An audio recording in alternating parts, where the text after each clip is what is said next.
Welcome to Learning Unlocked. I am your host, Britt Bingold. As an instructional specialist in Gilbert, Arizona, I am a total nerd when it comes to classroom strategies and educational pedagogy. Educators are the key holders to unlocking learning for students. Today, as always, my goal is to provide you with resources and tools, the keys, to enable and accelerate learning for all students. Thanks for joining me today. Let's get started.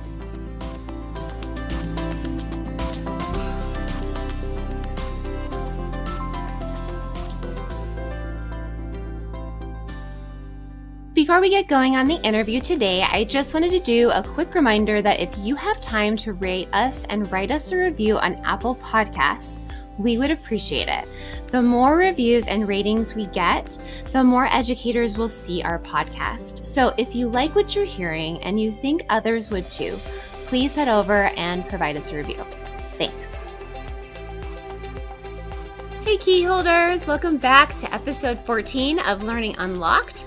Today we get to sit down and talk about leveraging technology in our instructional design plans with my guest, Stacey Pasquel, who I'm so excited for you guys to listen to. She's just energetic. Her love for educational technology just spews out of her, and I love that about her.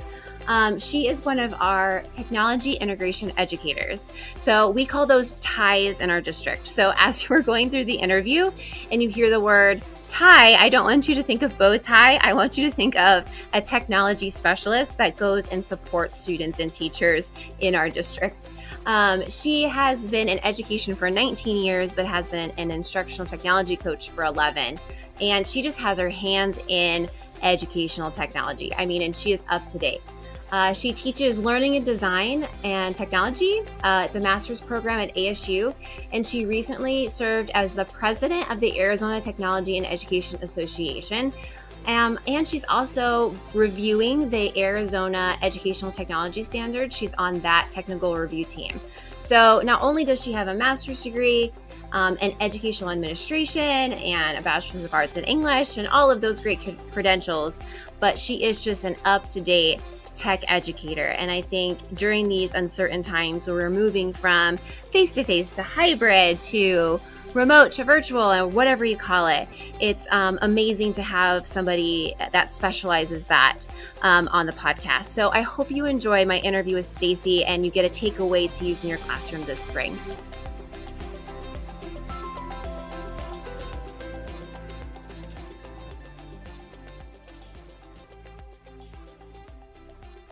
Hey Stacey, how are you doing today? I'm good, Brent. How are you? I'm doing really well. It's weird working from home, and my office is my bedroom, and my bedroom is the coldest room in my house. So I have slipper socks on and a blanket and a sweatshirt, but otherwise I'm doing great. Yeah, I can relate. So we're recording this. I know this is for season 2, but we're recording before winter break. And so I was going to ask you, because I know you are a Bravoholic, what's the last thing that you binge watched and just loved? So I have some suggestions. Yeah. So if anyone doesn't know, a Bravoholic is someone who watches all of the reality shows on Bravo, which I'm a huge fan of. When I watch, I actually don't watch too much TV, but when I do, I just want to not think and just kind of relax and enjoy and, eat popcorn, whatever. So I watch a lot of the Real Housewives shows, and they have a new episode or a new franchise in Salt Lake City, and that has been so much fun to watch. I've been in Salt Lake City once in my life, and it was so beautiful. So I actually just like to watch to see all the beautiful snow and the mountains, and it's really fun. And then my son and I actually last summer during the lockdown, we ended up doing a lot of Netflix binging. And yeah, he's a big Star Wars guy. And so we actually started out by watching all of the Avenger movies in order. And I want to say there's 20 some movies. Oh my gosh. Yeah.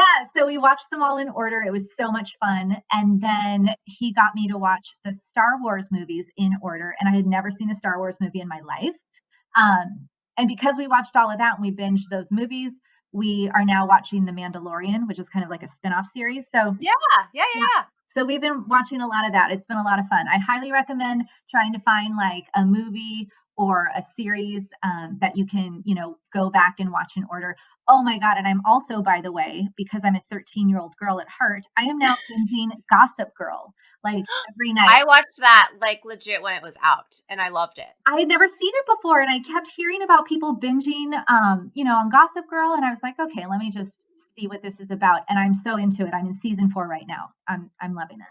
So I'm really okay. So I'm the same way. When I watch TV, which is rare with all of our busy schedules, but like at the end of the day, the kids are down. I'm like, I don't want to be mentally challenged. You know what I mean?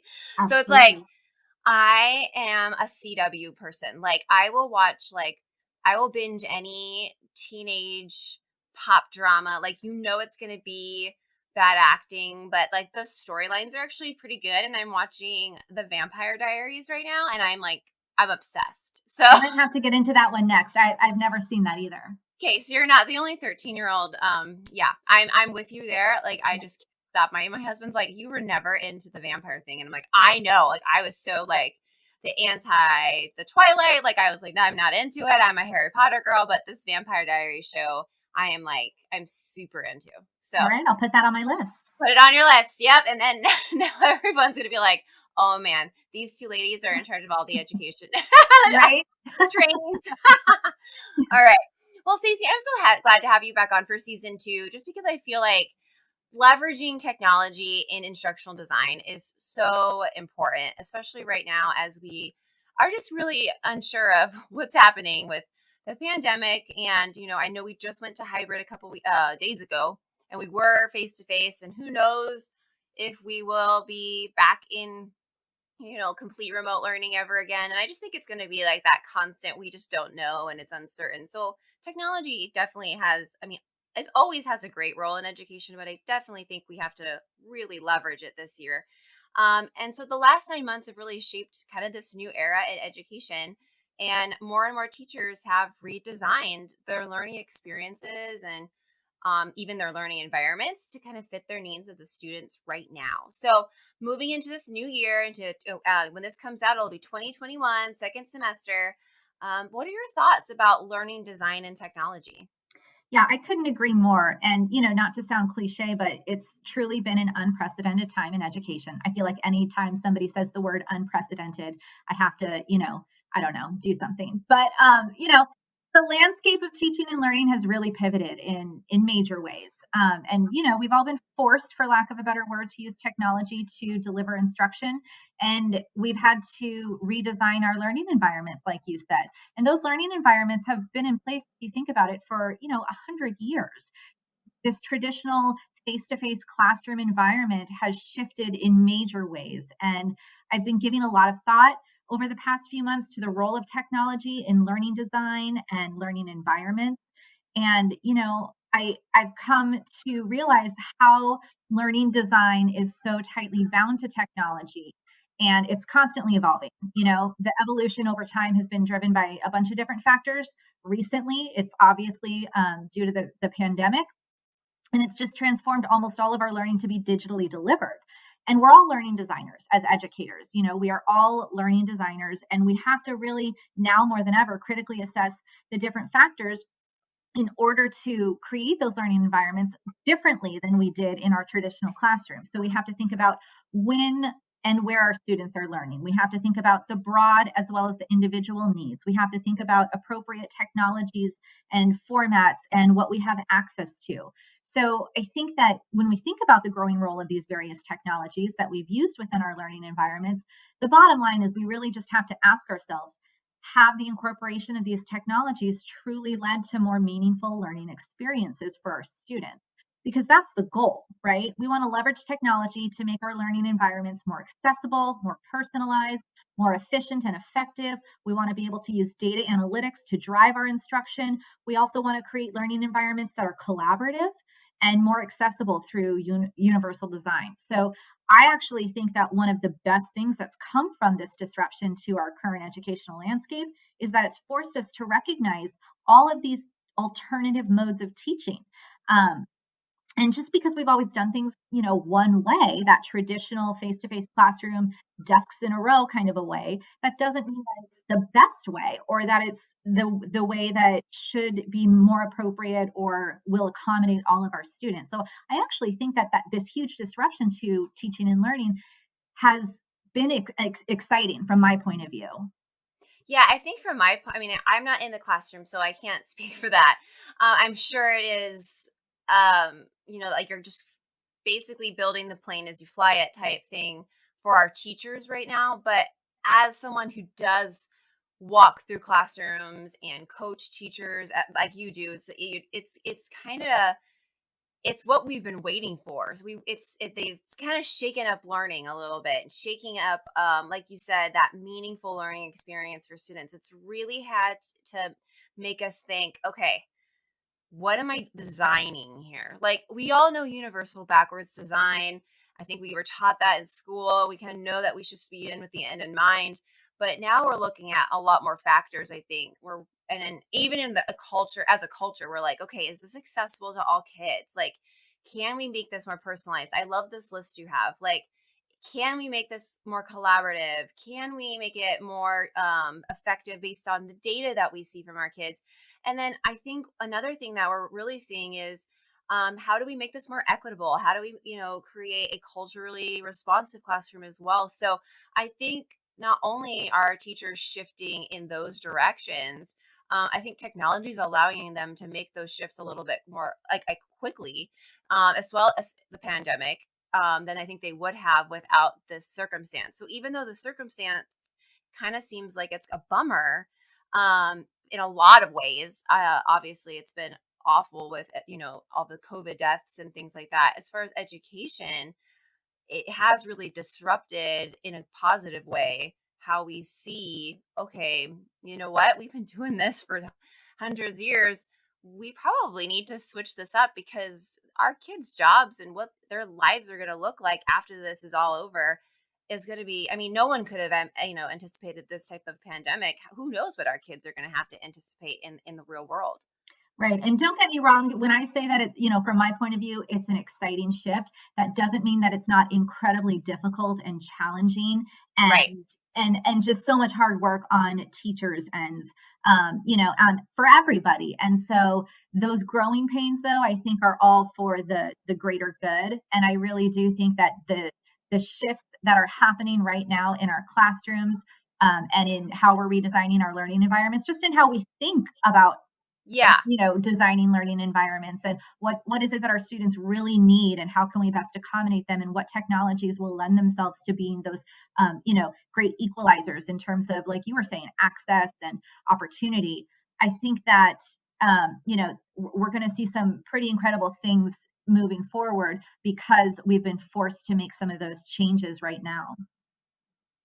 The teachers that are really embracing the changes as well, and they're, even though it's tiring and they feel like they're just creating and creating and creating, I know they also have felt like, okay, I'm really starting to get good at like making a screencast of myself teaching a topic, which I would have never attempted had this not happened. Or I'm really starting to use Edpuzzle because, this is a really great source for my kids. And so I think, it's been a really tough time, but they are starting to, because they've been using it so often, the kids even, I think, are getting even more used to using those tools that they could even be using for projects or to display their learning in a more performance task way instead of maybe a test or a quiz. They can maybe screencast themselves and make videos of their learning, to prove what they've learned. So I think it's really, really shifted. And I think going into the second semester in spring, I think I hope teachers will see this as an opportunity to take what they've learned and maybe not add a bunch of new things to their toolbox technology wise, but think about design, more than just that lesson plan, that content, but looking at that skill and being like, okay, I have a bucket now of some tech stuff that I could do that might be really good for this skill, and that they wouldn't have thought of before. Yeah, I think we're getting a lot more comfortable in terms of just being flexible, and I think Yeah, that's amazing. I think that's fantastic. I know. It makes me really excited. So, okay, with that being said, I've had some teachers say to me, never, I mean, these are teachers I've taught 30, 35 years. They're like, never in my life that I think I would download a Screencastify extension and use it and teach and have it go so well for my kids. And I'm like, that's awesome. So, but let's talk. And so now they're thinking about using it in a flipped learning environment, like when they're in face to face and doing a lot of their like direct instruction lecture type things that way. And then when the kids are in class doing a lot more hands-on activities, which I was like, my head was exploding. I was excited.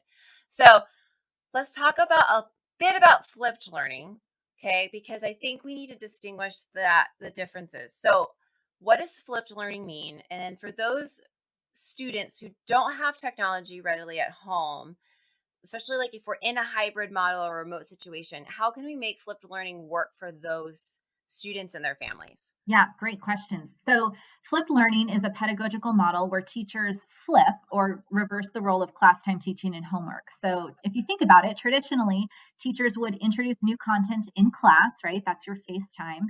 And then they would have their students practice that new learning at home as homework. So, that would be independently, remotely at home.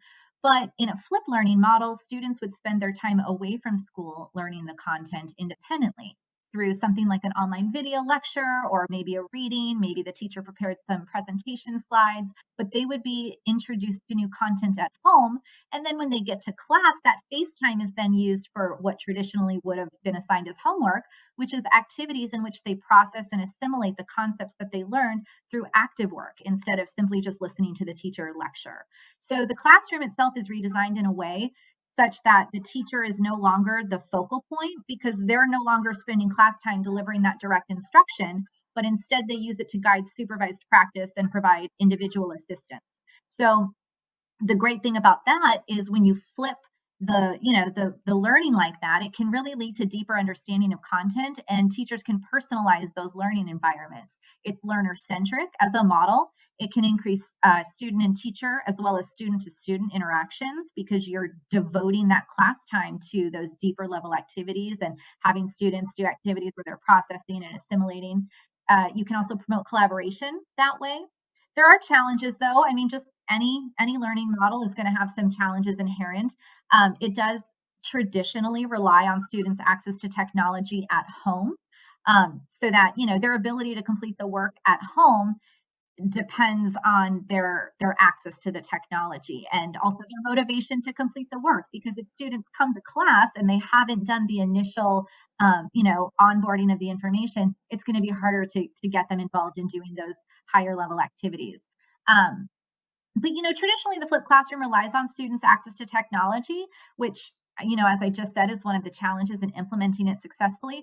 But certainly there are ways that teachers can use this model and integrate unplugged activities both at home and in the classroom to ensure that it is accessible by all. So the model focuses on what students are doing and when they're doing it, right? So it's really focused on what are students doing in the classroom and what are they doing at home. So it doesn't have to involve technology, right? It's just thinking about how are we going to engage students in learning content and processing that content through activities. Well, And and I think, oh, sorry, go, you keep going. I was just thinking it's homework, right? I mean, it's still, we could still think about, hey, homework doesn't always have to involve technology. You can still flip homework to just not be practice, right? 100%. Yeah. There's a gal named Barbie Honeycutt who's a teaching and learning consultant. And I was reading an article that she wrote on how to flip your classroom without using technology. She actually created the acronym FLIP to mean focus on your learners by involving them in the process. So in her framework, she encourages teachers to move the lower level learning outcomes to the outside of class time and then involve students in achieving the higher level learning outcomes during your class time. So, for example, one of her unplugged class time activities that she recommends is kind of flipping your lesson with dice. So she says, okay, go ahead and prepare a stack of review questions prior to class, sort the questions by level of difficulty, maybe like assign them a 1 to a 6 in terms of lower to higher level. And then during class, after students have maybe read the article that you've printed out for them at home, maybe then during class, they'll get into groups, they can roll a die, and the number that they roll will correspond to the question that their group has to answer. So if they roll a 1, they get to answer a lower level question. If they roll a 6, they have to answer a more challenging, more thought provoking question.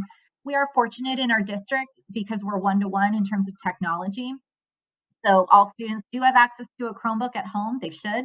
And also at the beginning of the pandemic, tech services worked with the principals to ensure that all students had access to the internet from home as well. So we provided hotspots and that kind of technology to provide access. So we do have the capability to implement a traditional flipped learning model using technology to support the model, but teachers certainly do not have to. So you can Right. certainly do it unplugged. And I just really liked the idea of this, mainly because I think what it does is it really not forces, I guess is not really the word I want to use, but that's just what came out of my mouth. But teachers to really look at class time as being the active learning experience based on direct instruction they've already had. And I always feel like sometimes teachers feel like, well, direct instruction is what I do and that's my job. And I'm not saying that's not your job. Yeah, some direct instruction somehow when they're at home, right? Because a lot of times what happens is we do a lot of direct instruction in class and kids get home and do the homework and they can't do it without you, right? They get lost, they get stuck. This is where we get homework tears and we don't like homework and we hate it because they're trying to practice something they're just not quite great at yet. But if we flip it and just give them some of the overview and give them some like a reading to do or some problems to try out or whatever it is, then in class, you're still directing the instruction in class. You're just doing it more as a guide on the side if you want to talk about that, and giving them more active activities to do. You had a whole list on here about having students do discussions and having them do projects and cooperative learning structures. And you're still there as the teacher. You're guiding all of those things. You're still directing all of that instruction. But I feel like that the kids already have kind of that, like you said, the onboarding of their knowledge. And so now they can really focus on um, doing a lot of hands-on with learning with it, discussing, which are all of those really high yield strategies we want kids to be doing more of. And I think teachers feel like they don't have time to get those in. But I think if we flipped it a little bit, I feel like teachers might feel, hey, I have a little bit more time during class now with my kids being able to get a little bit of the onboarding done at home to really get deeper in class. 100%. And one of the things too is when students are processing the content at home as homework, the teachers aren't there to truly see if the students are mastering the concepts or not, if it's making sense, if they're connecting the dots.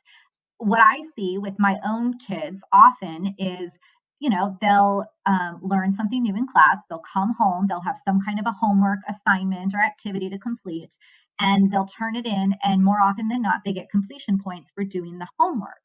And I'm not saying that, that happens with all students and all teachers all the time, but I think that my children, they don't really get that personalized or individualized feedback on their homework. It's really more kind of like once they take the test, that's when we kind of see, oh, did they get it or not?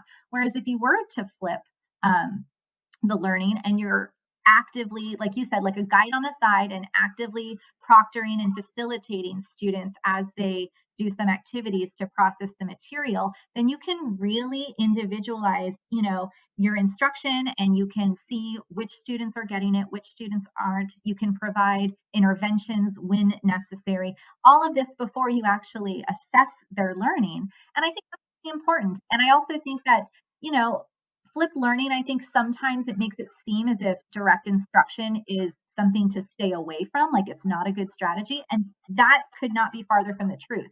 Right. You have to No teach. one, yeah, no one is saying get rid of direct instruction by any Right. means. And that's not what the flip learning model is about. It's, just like you said, it's about directing the instruction maybe in a different mode, maybe using a different platform and just doing it in a little bit different of a structure so that you can truly facilitate learning with your students in class. Yeah, because I feel like if I would have said to my students, I mean, I taught high school English, but if I would have said, and tonight I really would like you guys to go on and watch this video, or listen to this podcast, or just kind of just change up a little bit what their homework was. Before we dig into the material tomorrow, I think they would have been more apt to do it than me teaching all day and saying, now, okay, finish reading up these chapters because we got a quiz tomorrow. I just don't. I think it's a little bit different, and it's a mind shift for the kids too. But you're right. I think that the more you can have them actively learning in front of you, obviously it's easier to give them that instant feedback, right, which they need. And they can adjust right on the spot, and then you are formatively assessing really as you're going through those discussions, or you're listening in on kids groups or whatever they're doing, and you can kind of switch and pivot as you need to in class a little bit easier. Yeah. Okay, so now I feel like, can you differentiate the difference between flipped learning and blended learning? Because I sometimes I hear them intermixed and it starts to confuse my brain. So can you help our listeners distinguish the difference between them? And then also, can you discuss like what times you feel they should be used? Like depending on what the teacher might be teaching or doing, like what's this model for at this point? Like, because we're looking at skills and standards based stuff. When is the good time to use the tool? You know what I mean? Yeah, when you want to think about flipped learning and blended learning, and are they interchangeable? Is there a difference? It's kind of like squares and rectangles. So not all, what is it? Not all squares are rectangles, but all rectangles are squares. Did I say that Right. right? I too am a former English teacher, so hopefully I You're got that like, right. I'm going to use this analogy because I'm an English teacher, but I don't like that the analogy has squares and rectangles in it. Exactly. Yeah. So flipped learning is a form of blended learning, but not all blended learning models involve flipped learning. So, Okay. as we said before, flipped learning is that model where you flip or you reverse the role of in-class instruction and homework. Whereas blended learning is really just an overall approach to learning where you are integrating both online and face to face components of learning. So often teachers would incorporate online learning resources in a brick and mortar location. So maybe teachers would use something like videos or games or podcasts or any other online learning material during class time. Whereas in flip learning, the online material doesn't necessarily or I'm sorry, and unlike flipped learning, the online material doesn't necessarily replace that face-to-face direct instruction, but it's instead used as just additional support. So there are different models of blended learning, and depending on what articles you read or what you're looking at, you'll see different blended learning models ironed out. So flip learning is one model of blended learning, but then you also have things like station rotation or lab rotation. That's a form of blended learning. So maybe, as part of your class time, you're going to have your students go around your room and visit different stations. And maybe one of those stations is them, you know, listening to a podcast, or maybe one of those stations is them watching some kind of an instructional video and doing something online. I don't know. Then we've also got like flex models of blended learning. That's often where the teacher of record is on site, but students are primarily learning online at their own pace. So maybe we would have, for example, that could look like students logging into Buzz, but they're going to school, they're in a classroom, maybe they're in a computer lab or something like that, or they're in a classroom on their Chromebook, and they log into Buzz and they are working on, the Florida virtual curriculum kind of at their own pace, but there is a teacher of record in the room. So if they have a question, they can raise their hand and the teacher of record can come over and support them and help to answer questions or provide some kind of an intervention if they need that. So there's just all sorts of different models of blended learning. But I would say that the common ground is that they all include three main components, right? There's always the learning or the content, and then there's that concept of distance or place, like where are we? Are we in a brick and mortar classroom, or are we at home? Are we in a Starbucks cafe? Because online we can pretty much do it from anywhere.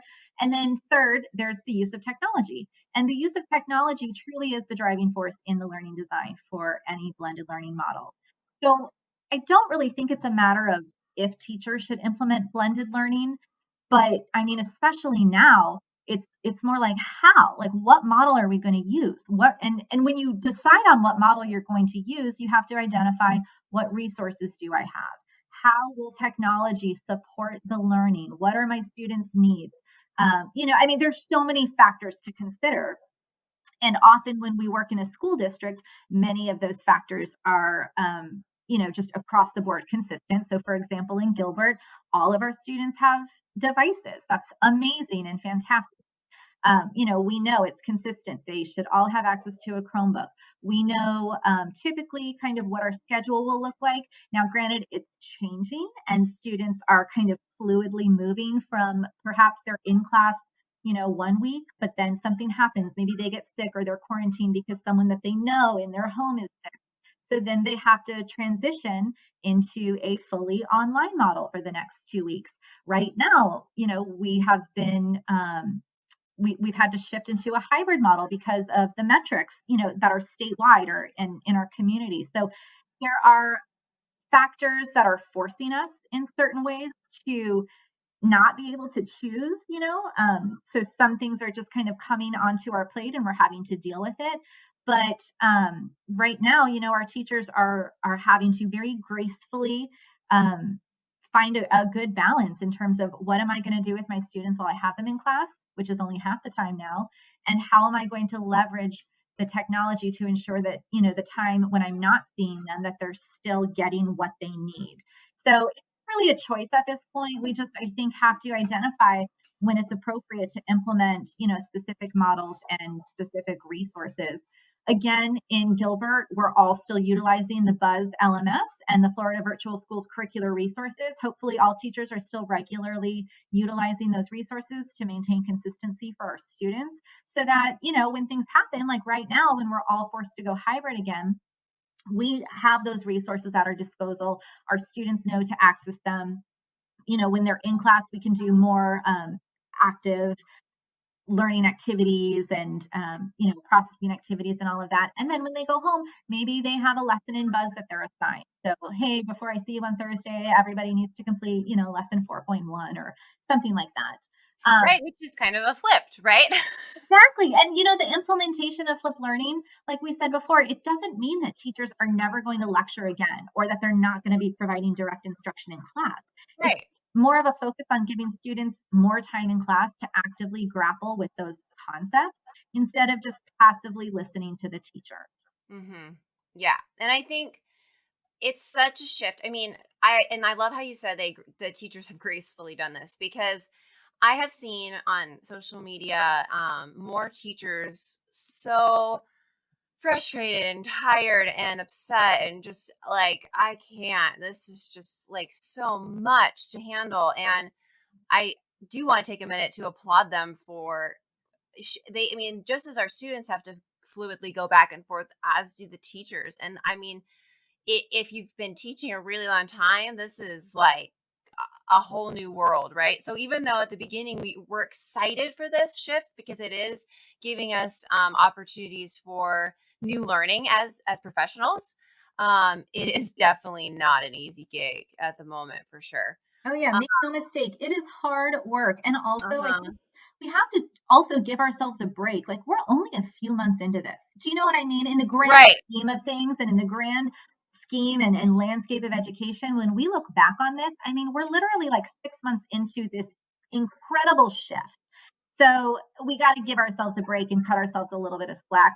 We're doing a great job, I think, and I do believe that teachers are handling this with grace and patience and exhibiting flexibility beyond anything that I've ever seen. And we're all learning new platforms and programs. Buzz and the Florida Virtual Curriculum was all new to us just a few months ago. And now teachers are integrating other resources like Cami and Edpuzzle and Flipgrid and Screencastify and all of these incredible resources that we have. And it's only been a dot on the map so far. And so knowing how much teachers have done in just the past 6 months alone, it's incredible where we'll go from here. I know. That's what I just can't. But I know it's hard. I look at I always comment on those posts, and I'm like, you are though doing amazing things. Are your students growing? Yes. Do they feel loved and supported? Yes. Are you giving yourself some time to, like you said, give yourself a break? And those are the things I kind of say, and then they're like, "You're right." I'm like, just maintain your focus on you are a teacher because you love kids first is usually why we go into teaching, and so let's just keep loving on those kids, making sure that they're learning and they're moving forward, even if you feel like it's a lot slower than a normal quote unquote year. And let's just keep learning as professionals. I think you're right. It's a blip in time, and we're gonna look back on this, I think, though, in 10 years and be like, that was the moment where we made a big shift. And I hope so anyway, where it's not that traditional, you're in all the rows and we're kind of preparing you to be a factory worker. You know what I mean? Oh yeah, I mean, most research will tell you that any like, institutional change or organizational change, it often takes anywhere from 3 to 5 years, right? Right. And I mean, we have done this at lightning speed. And so I think, as like you said, keeping our focus, what is important. And from my point of view as an instructional technology coach, I just want to make sure that whatever technology we're integrating, we're doing it in a way that's adding value to student learning. So if we can maintain the integrity of that, then I think we're moving in the right direction. Amen, sister, for sure. Yep. So blended learning sounds like a shift, obviously, that many teachers are grappling with. And some are like they're good. Like they have to just marinate in it for a little while or wrap their heads around it. But we both do believe it's an important shift towards student-centered learning. So I kind of want to ask you, how can blended learning not only provide more student-centered learning approach, but also I think it can also improve inclusion as well. Yeah, when we use technology as a way to drive the redesign of our learning environments, like I said before, we really just want to make sure that we stay focused in ensuring that it's adding value and it's providing some kind of affordance to our teachers, to our students. Often those affordances are things that they wouldn't have in a traditional face-to-face classroom. So technology can often provide, an element of flexibility. And so when students are choosing to do online learning, often they want to do that because it's a flexible learning environment. They can learn when they want or when they have time and availability. They can do it where it's convenient for them. And so we have some students currently who maybe have circumstances beyond their control and they have to do, kind of an online, more flexible type of learning environment. And that's fantastic that technology can afford us that opportunity. It also allows us to deliver self-paced learning. That's also really important. And I think that when we talk about, supporting students with different levels of readiness and different needs, it just makes that learning a lot more accessible for them when it is more self-paced so that they don't feel like they're falling behind. I mean, they're getting support and they're moving through as is appropriate for them. I think that technology and a lot of our LMSs, they afford us data insights. So we can collect data on so many things, on student progress, on how often they're logging in, so their level of engagement. We can personalize learning based on their ability, based on their interest. There's just such efficient ways to, monitor student progress. And so I think that that's definitely an affordance of incorporating online learning in some way, shape, or form. Obviously, that will then lend itself to allowing teachers to differentiate based on students' needs. It increases accessibility because truly all you need is a device and an internet connection. And if we're going to incorporate online learning resources into our brick and mortar classroom, then we certainly have that built in already. And if we're going to ask students to do those things at home, well, we know they have a Chromebook and we know that the district technology services department is working with principals to support students who might need help with, internet connections at home. So I think the fact that, and we've known this for years and years, but delivering instruction in multiple modalities, so making sure that we're delivering things via video or audio. That's why I think sometimes screencasts are so phenomenal in terms of, recording direct instruction or facilitating some kind of a review. It leads to increased outcomes for our students. And so that's really important. And it's definitely an affordance of incorporating blended learning environments into our, teaching and learning practices. We can also provide students with more opportunities for choice. I recently, in a class that I was teaching, we recently gave students, or we redesigned the course just this past semester so that students could kind of choose how they wanted to demonstrate their understanding at the end of each module, at the end of yeah, so do you want to do it in a paper? Do you want to do it in an infographic? Do you want to create a video using Adobe Spark? So you can still have the same learning outcomes met in different ways. And when students have the opportunity to choose how they are going to demonstrate that and meet those learning outcomes, they really enjoy it. We've had really good feedback about that.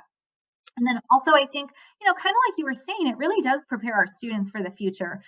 When we think about what colleges require right now, more and more are doing, more online programs, and more students will be taking, future learning opportunities via an online format. And so I think that having blended learning environments as part of our, learning ecosystem on a regular basis, it only supports our students for any future endeavor that they want to do.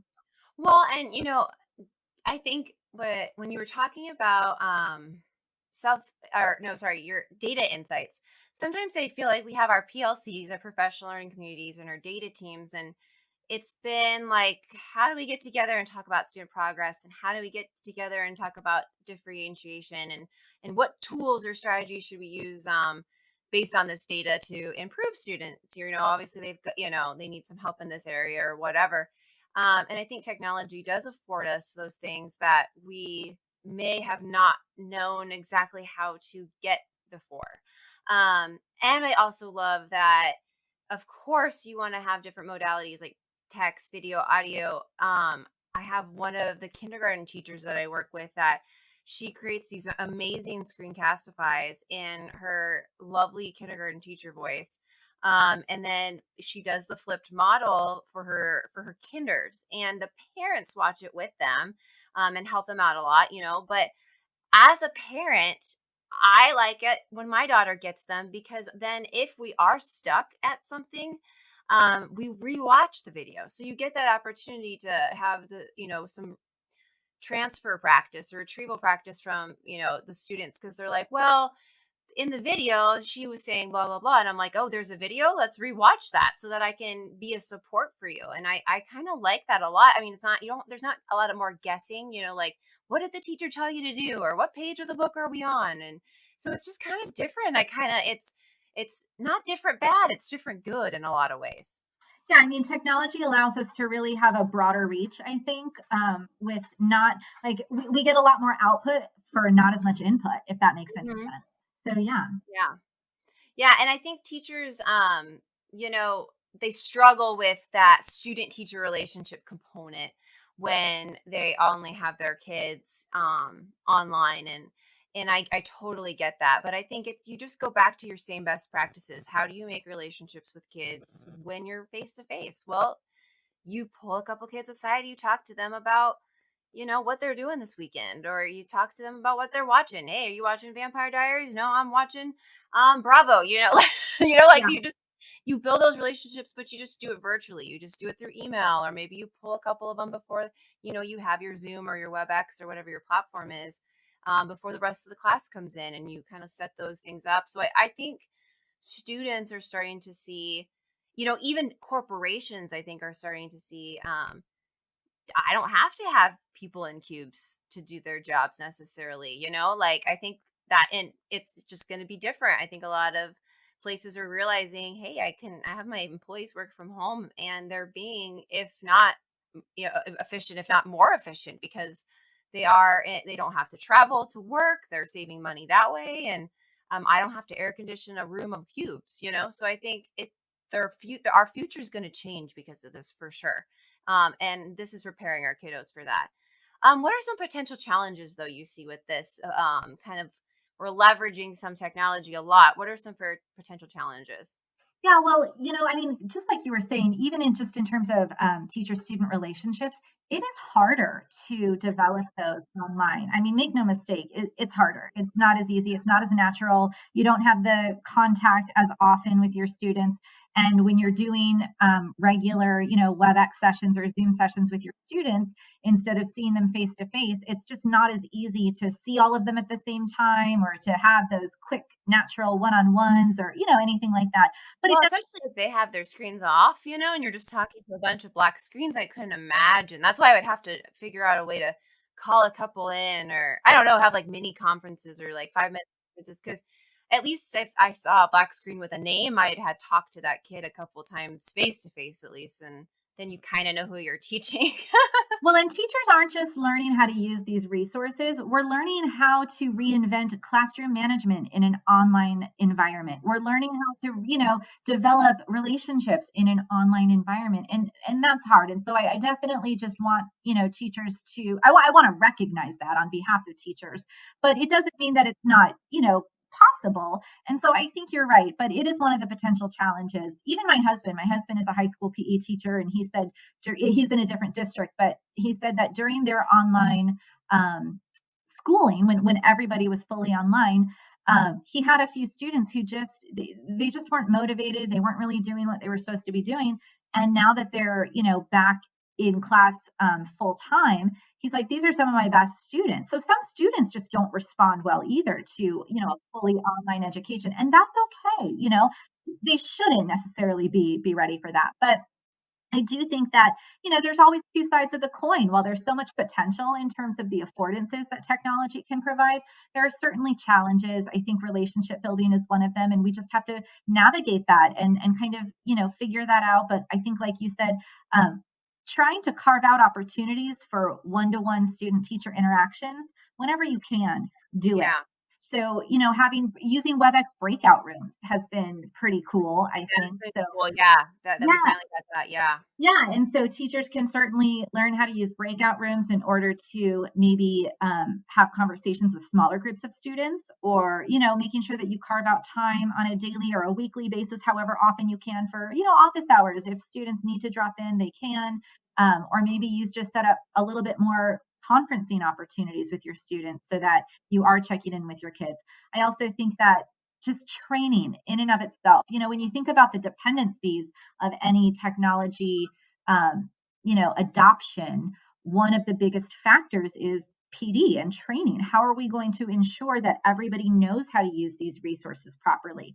Well, I mean, we didn't really have a lot of opportunities. We didn't have all that time to prep for that, but yes, okay, we're And making we're making yeah, some steps. and I will Yep, give my team the ties. I'm going to give us kind of a little bit of credit right now in terms you of, do it. You guys did a fantastic job trying to oh, get that thank rolled out. you. Well, I mean, because we just didn't have time. I mean, this just fell on everyone's laps, and so we really just wanted to make sure that we were offering some live training for teachers, but that we recorded them so that teachers can always go back and I was in review. some of your trainings. I'm like, okay, I need to I need to learn about this tool, this or the platform or whatever. It was great, and I love that you can reference them as well. Yeah, so I mean, those are all there on the Quick Clicks website. But if you think about it, I mean, talk about building the plane as you're flying it. We are literally training teachers on how to use WebEx by having them join us in a WebEx meeting, And so it was just kind of a little mind blowing at times. But, I think training needs to be something that is ongoing.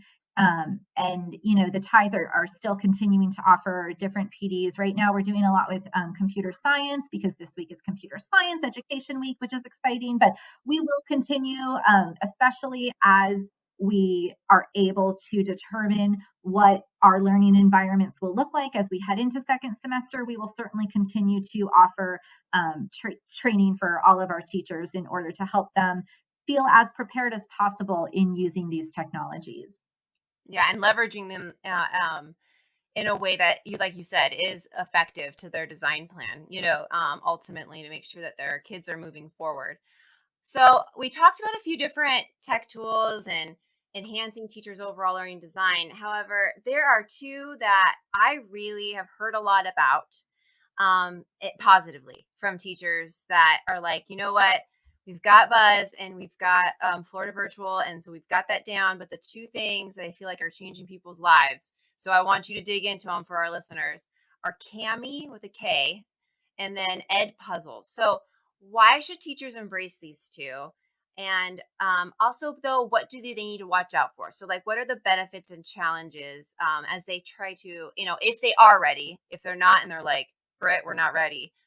This is the part of the podcast that you might just want to listen to and just kind of maybe introduce yourself to them. But there are teachers, I think, that now are on top of it, I feel like, and going into spring, they kind of want to add a few more to their toolbox.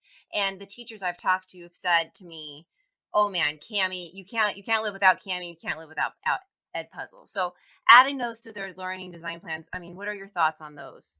Yeah, I've heard so much good feedback about Cami, and when we kind of spread the word about Cami and made sure that it was available to all of our teachers, it was Yeah, kind of like a just a huge moment for so many teachers, and we heard so much feedback that said like, "Oh my God, this is exactly what I needed." So it was like a wave of positivity yeah, through our social media platforms that we have for professional growth and development. Like people are like, "You need to be using Cami," and I'm like, that's "Oh, we awesome. got to talk about Cami on the podcast for spring for sure." So That's awesome. Yeah, Cami is an online document annotation and markup tool. So essentially, the great thing about Cami is when we go digital, I think in a face-to-face classroom, we just take it for granted that we can give students a piece of paper and or a worksheet and they can mark it up, right?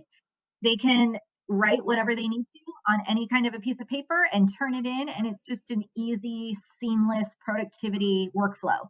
However, when we're in an online learning environment, we're a little bit more limited, and teachers didn't really know how to get students to complete an online worksheet or how they could even create an online worksheet to be completed by students, at home.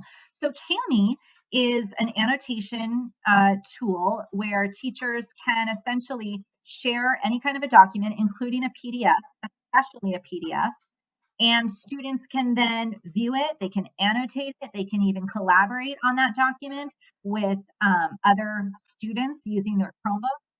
Yeah, so it's just been really an invaluable tool to so many teachers during online learning. And, it remains a valuable tool for productivity and workflow in and out of the classroom. It can be used for online document collaboration, which makes it a great replacement for paper in, a digital environment. And I say benefits, it's very, very easy to upload and share files with your students. It promotes collaboration. It can allow you to have a paperless classroom.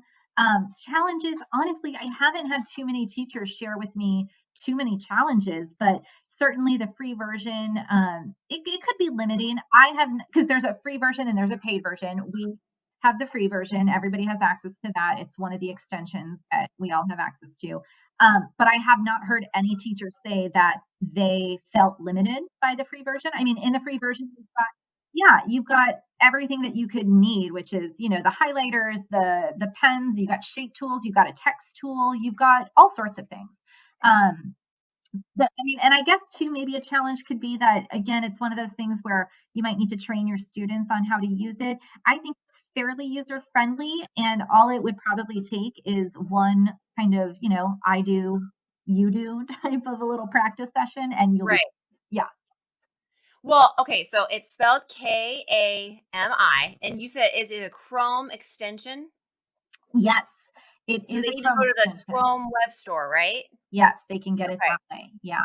Yeah. So I'm for other listeners that don't necessarily have Chromebooks or they're working with other different mobile devices, which could be different, right?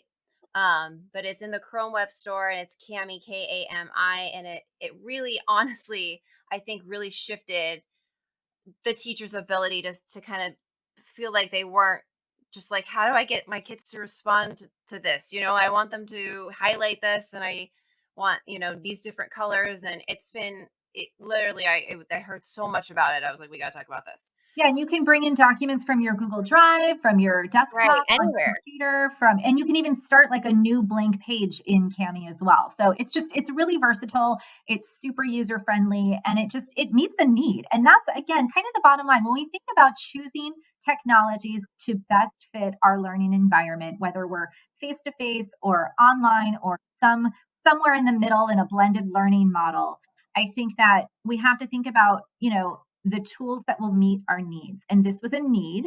A lot of teachers didn't know how to do this. They wanted to be able to do this.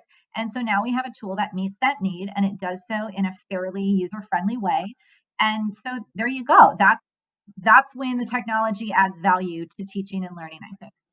Well, and it can add a lot of value to the flipped model. I mean, they could use Cami at home to annotate a piece or work on something collaboratively with their group, and then when they come back into the classroom, now we're going to talk about it. The teacher's going to give an active learning experience. Okay, based on what you did with Cami last night on this document, now let's do this XYZ. So I think it really is a good way to, again, make sure that the tech tool you're using is being effective, right, for your design plan. Yeah. Okay, just briefly, let's talk about Edpuzzle. Yeah. So Edpuzzle is an online tool that allows you to create interactive video lessons for your students. So obviously, this is a great tool if you are wanting to try out flipped learning, because essentially what you can do is you can assign a video for students to watch, and you can pull a video from YouTube. That's usually what I do. So if it's a video that I, created, let's just say like maybe a screencast, I would create the screencast and then I would upload that to my YouTube channel and pull it into Edpuzzle that way through YouTube. And then what the great thing is, once you've grabbed a video in Edpuzzle, you can then embed questions throughout the video so that as students are watching it, maybe you want to insert like a little formative assessment question or a check for understanding about 5 minutes into the video. Maybe there was a really important concept or vocab word that was just brought up in the video. You can, stop the video right then and there, insert your question, and it can be like multiple choice, true, false, or open ended, I think. And then as students, so you set that all up on the teacher end, you include as many questions as you want. Then you send out the link to that video, to the interactive video to your students. Maybe you assign it through Buzz or Google Classroom, whatnot. That's how you share the link. When students watch the video, then wherever you embedded those questions, the video will automatically pause, the question will pop up, students will answer, and then once they've done that, you as the teacher can see the data. So how did students do? How did they answer? How many of them got it? Yeah. So when you think about it, as students are learning content, maybe for the first time at home, because you're trying out the flipped learning model, you don't have to just guess like, oh, I got it, or Right. we're going to do this activity in class, to help them process the information. But if nobody really understood the information to begin with, that activity might be a little bit challenging. So if you have that video and you can kind of see ahead of time how students did, then you can say, okay, my students are ready for today's activity, or I don't think my students are ready for this activity. I think I'm going to have to provide a little additional direct instruction in the first 5 minutes of class. So Yep. it is a pretty cool tool. It's a cool tool because then you can take some questions off of it too. So like, okay, you guys, I saw that we did really well on X part, but when we got to the end, it seemed like you guys missed that part. So can you ask me some questions? What questions do you guys have about the end of the video? That seemed to be challenging for you. And then I think that gives the students an opportunity to give you feedback, which is important as more important than you giving them feedback. They can give some feedback to you, and then you can just adjust a little bit at the activity that you had planned. And yeah, I mean, anytime you can get that instant data, that's like invaluable. And sometimes too, teachers have told me they just want to, like, they're not sure if their students are actually watching the videos that they're assigning. Like, how can I make sure that my kids are actually watching the video? Well, do it as an Edpuzzle, and you can ensure that, because the question, they won't be answering the questions if they're not actually watching and engaged in the video. Right. Totally. Okay, so challenges with Edpuzzle. Well, I think sometimes when you're first starting to use it and maybe you don't know exactly which video you want to use, it can be daunting to search for a video, right? So I would say just Yeah. be prepared and, know maybe what content you want to use. Which video is it? Did you already see something that you wanted to use, or do you want to make something that you want to use? Like I said, like your own screencast. Otherwise, it can be a little daunting. Also, I will say Edpuzzle allows you in the free account to store 20 videos. I could be wrong, but I think that. So, yeah, so storage is always going to be limited in any, free resource, but that's, I think 20 is a lot. Like, you want to vary up your tools anyways, right? yeah. So Yeah, and I think it's, again, just that flexible mindset where like, I don't need to save every video that I've ever assigned to my students for the entire 20 years that I've been teaching. Like, no, just keep it moving, do your videos maybe semester by semester, and I think you should be fine. Yeah, and I think what I really like about it is that, you know, you got it kind of right makes you chunk your content. Like you can think about, okay, sometimes when you're lecturing and I hate the word lecture, but I mean, that's, part of learning is, I hate that it got a bad rap is what I'm saying. I don't hate the word lecture, but I hate that lecturing got a bad rap as just standing up and delivering. Because I think sometimes we forget, that our students can only listen as long as their age in minutes. And so if they're, 10, you maybe can do like a 20-minute video, and then like maybe 6, 8, 7 minutes in, ask them a question. 6 minutes in, ask them a question. Then maybe ask them a final one. And that's pretty much all they're going to be able to kind of get. But at least it's kind of chunked in a way. It kind of makes you chunk your lessons in a way for students to be able to comprehend them, I think, a little bit better. And I like that about Edpuzzle. It kind of forces you to do some chunking of your own material. Yeah, it'll help to increase engagement that same way too, because you're allowing your students to kind of process the information chunk by chunk. So yeah. Yeah, they can pause, think, like, okay, let me think about this. It's not, and I always like tell teachers, it's like not gotcha, for your students. Like you don't want to be like writing like the toughest question. Like it's not like a, aha, are you paying attention? Try not to think of it that way. It's more of a let's pause and let them process in their information that they just learned so that they can move on into the next portion. Yeah, and questions don't have to be right or wrong answer. Questions can and should be more on reflection, right? Right. Or connection and how will you apply Metacognition. this? Yeah, exactly. So it doesn't have to be, what did they just say? Or, it doesn't have to be a right or wrong answer. And I think right or wrong answers sometimes are so surface level. I'd rather have them do some metacognition or make a question that really is like maybe, okay, now apply this to a real world situation, or and I think the students will also appreciate that too. I mean, it will be a little less like I'm taking a test while I'm watching a video. It's more like I'm interacting with the video. Yep. Yeah. Okay, Stacey, it was lovely talking to you as always. I mean, I just wish we could hang out and had more time to hang out and watch our binge watching shows. But if listeners want to know and learn more from you, where can they find you online? Well, I would say just email me. Email's the best way to get a hold of me, and then we can connect either via WebEx or in person, or if you're not in our district, I can always, see you somewhere somehow. But my email is stacy.pasquel@gilbertschools.net.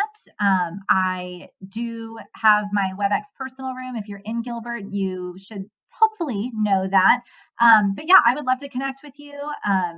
Anytime. The ties are always willing and wanting to connect with teachers at all of the schools. We want to support you in using technology to redesign your learning environments. That's kind of our mission. That's our purpose. And we would love to connect with everyone to do that. Well, and I appreciate that. I appreciate you for being on today, but I appreciate our ties and you guys working so hard to make sure that our teachers have what they need in these uncertain times. And yeah, I think you guys are doing a fabulous job. So thanks so much for coming on today and just talking about how do we leverage tech and make sure it fits with our instructional design plans. Well, thank you. It's always a pleasure. I'm always honored when you ask me to come on, and I love chatting. I love it. Have a good one. Thank you.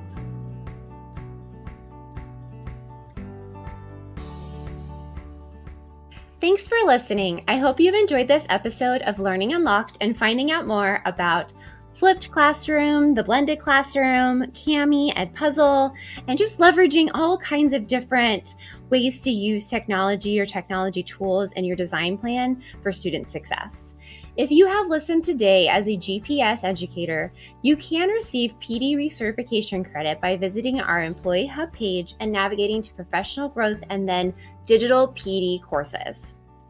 Just a reminder that we are on Facebook, Instagram, and Twitter at GPS Prof Growth. That's at GPS PROF GROWTH. For more information or resources from this episode, please visit our website at learningunlocked.libsyn.com/website. We are also distributed by Libsyn to Apple, Spotify, and Amazon Music podcasts, iHeartRadio, and Audible. Episodes are also available on our PGD YouTube channel under playlists. Our intro and outro music are licensed from Melody Loops. Thanks again, key holders.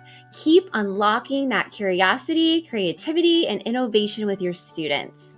Stay kind and courageous, and I'll see you next time.